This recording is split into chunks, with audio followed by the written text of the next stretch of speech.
Real estate is the main way that most people build their wealth. In this video, I'm gonna give you guys 10 steps to the traditional home buying process. I have been getting a lot of new home buyers lately, and sometimes when you've been doing something for a while, I've been in the real estate industry for about 3 years now, I forget that not everybody knows the home buying process.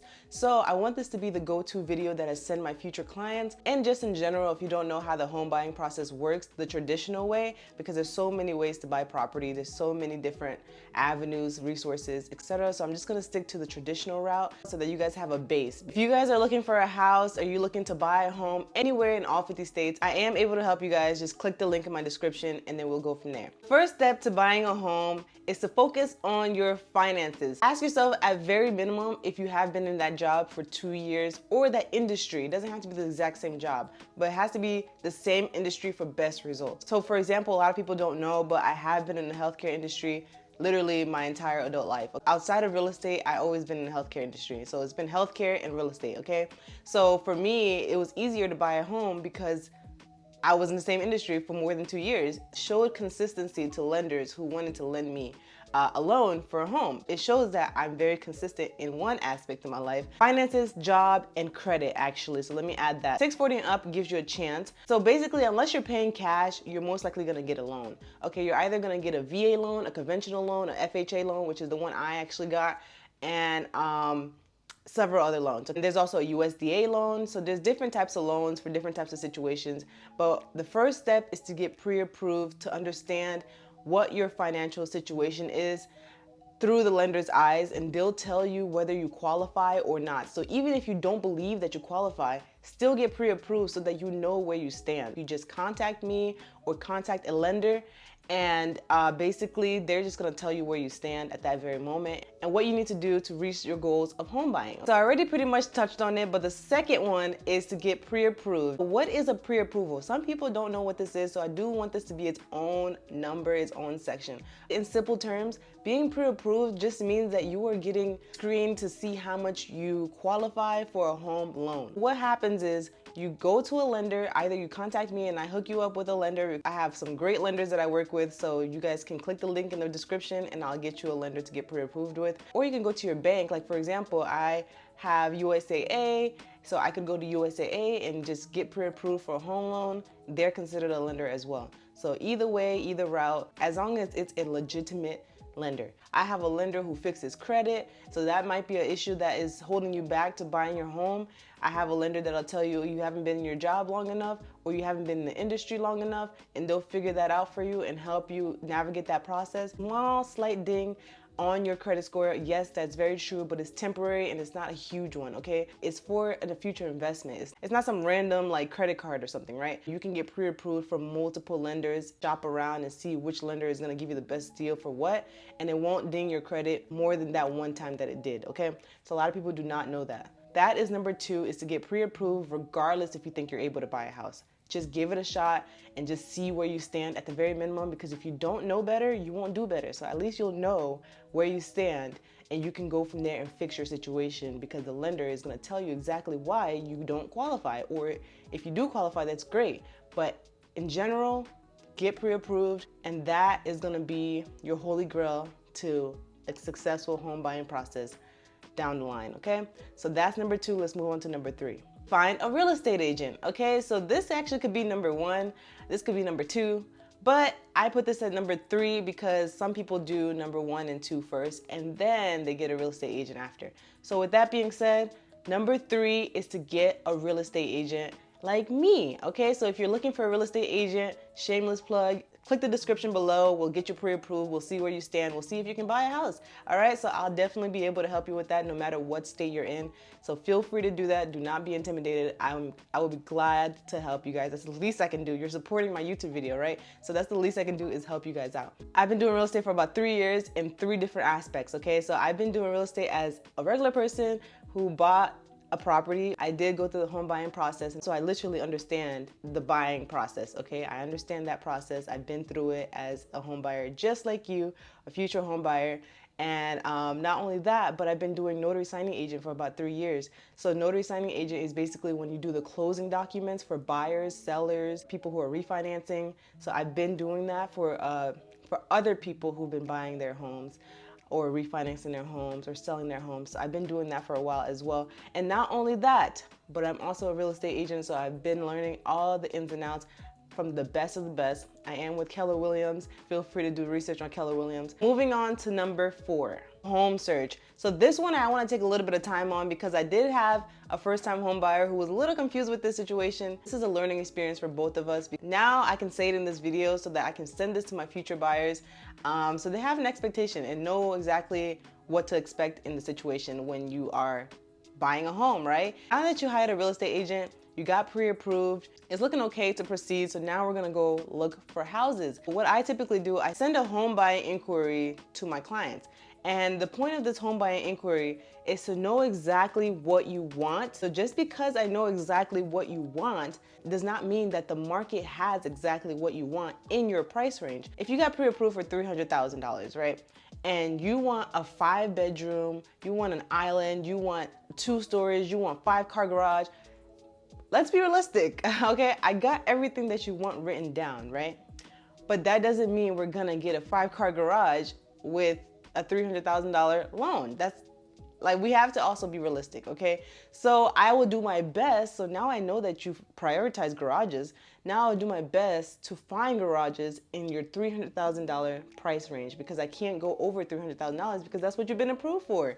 So I have to find at least 2-car garages. Maybe we'll get lucky and somebody will sell their house for really cheap for 3-car garages, and I'll know that that's what you want because you told me you wanted a 5-car garage, but we can't get a 5-car garage because you don't have higher than 300,000. A 5-car garage is probably closer to $1 million, okay? So with that being said, I do want that to be clear because that was an issue in the past. So I want to address it in this video because at the end of the day, when I see there's a problem, I like to find solutions to it. So this is my solution, is this YouTube video right here. If you're pre-approved for a certain amount, do your due diligence. Feel free to go on Zillow and see what houses are available in the area you want to live in for about that much, all right? And then when I come in, I will show you a broader perspective through the MLS to show you what other stuff are available that you can't see through Zillow, okay? So that is my job. My job isn't to just make it appear in the market, because I can't just, unless you want to build your house from scratch, you can do that as well. That's actually very possible.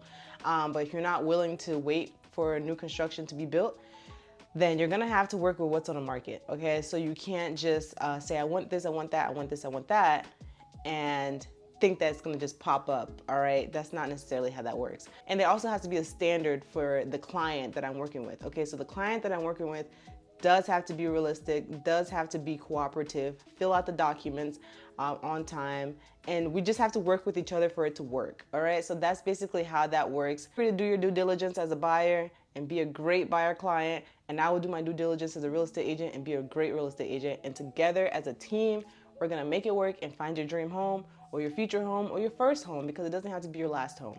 So that is usually the hardest part, is the home search, because people can be very picky. And when I say people, I mean me. We can't be too picky if we're not pre-approved for the pickiness amount. I hope that wasn't too straightforward, but I do want this to be clear so you guys understand where we stand in this home buying process, so you understand what to expect. Number 5, which is offers and negotiations. Put an offer into the house that you like, you negotiate the prices, you negotiate pretty much anything that you want to come with it. For example, we helped a client recently and she had a USDA loan with 0 money down, so she didn't have to put any money for down payment.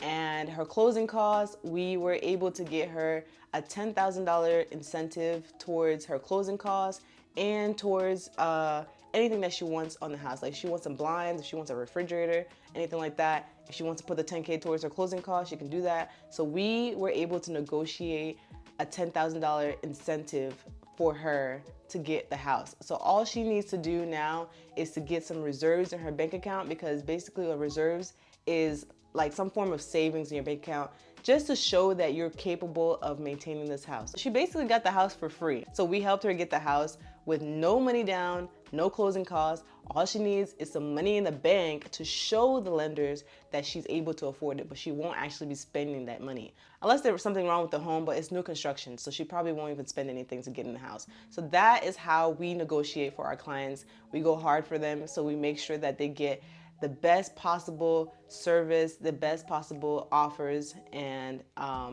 it's a win-win for both parties, okay? You got your home, you got pre-approved, you did all the steps that I talked about prior, so now you're pretty much close to the end. Now you're gonna do a home inspection. We're gonna do a home inspection with you guys. This is gonna go over the HVAC, this is gonna go over the termite inspection, this is gonna go over a few different things to make sure that the house is livable and safe. Pretty straightforward, there's not much else to it. Walk through the house, make sure it's what you expected, make sure it's what you want, make sure you're happy about it. Pretty much gonna be ready to close soon. So let's continue on to number 7. Appraisal basically is someone who comes to the house ordered by the lender to see if the house is sold for what it's actually worth based on the neighborhood that it's in. If you bought a house for $250, the appraisal could come in and be like, this house doesn't look like it's worth $250. It actually looks like it's worth $240. It helps the lender as well, so the lender doesn't give you too much, or the lender knows exactly what to expect for the home. There's an entire section to this for the lender side. They can explain better than I can. They're really just assessing the neighborhood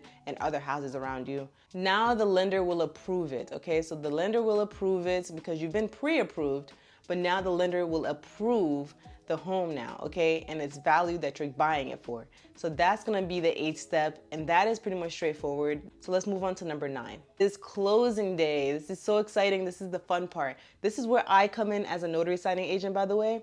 So this is the closing. You go to the attorney's office, or if you just wanna kick back and relax in your house, I will come in as your notary loan signing agent and I will close your home right in your house, okay? So that usually is ordered by the lender through a signing service, and the signing service hires me to do it. And it's super exciting because everybody's super happy. They're always so happy to see you because they're ready to close. You should expect to close in 30 days to about 45 days to 3 months, okay? So that's like usually the worst case scenario unless you're building your house from scratch, all right? But the typical real estate process takes about a month to 3 months. If you're a serious home buyer, it shouldn't take you more than 30 to 45 days. But if you're like lollygagging, you're like, you're up and down, then yeah, it might take a little bit longer. But for the most part, it's a month to 3 months. Number 10 is moving day. So now you have your home. Congratulations, you got your first home and you're going to move in. That is all the steps, the general steps to buying a home conventionally, all right? Like I said, there's so many other ways to buy property. There's so many other ways to invest in property, so many other ways to get a home. But if you don't have cash, this is the conventional way. It's taking out a loan, a home loan, and going from there. Honestly, the hardest it gets for me is having a good credit score. I actually happen to pay attention to my credit score at a very young age. I was 18 years old and I just was obsessed with my credit for whatever reason. Actually, I know exactly the reason, but I was obsessed with my credit because I was introduced to it through a family member. I was obsessed with it, and so it allowed me to go through the buying process easily at 23 years old. So credit is very important even if you don't have the money in your bank, okay? So focus on building your credit and having really good credit. You can also buy a house with a 640 credit score. Sometimes you can go as low as 620, I know. But if you really want a low interest rate and a smoother process, just focus on getting a good credit score. And then another thing that you should probably consider is staying in the same industry for at least 2 years. That's the hardest part for me because I have a hard time sticking to one place for 2 years. Luckily, I was in the same industry for more than 2 years, and that is actually most important. So you don't have to be in the same job for 2 years, but it is best to be in the same industry for at least 2 years. With that being said, I hope this video was helpful. If you guys are looking for a real estate agent, I will happily help you, okay? If you're a signing service and you're looking for a notary signing agent, I could do that as well. I do a little bit of everything, dibble dabble in real estate. So I hope this video is very helpful to you guys. I'm gonna be sending this video to my future buyer clients, my future clients in general, friends, or anybody who don't know how the home buying process works traditionally. I will send this video to you guys so that you guys can understand in a simple terms how this all works. So I hope this video was helpful. I'll see you guys in another video. Like and subscribe for more videos like this. I'll see you guys later. Bye.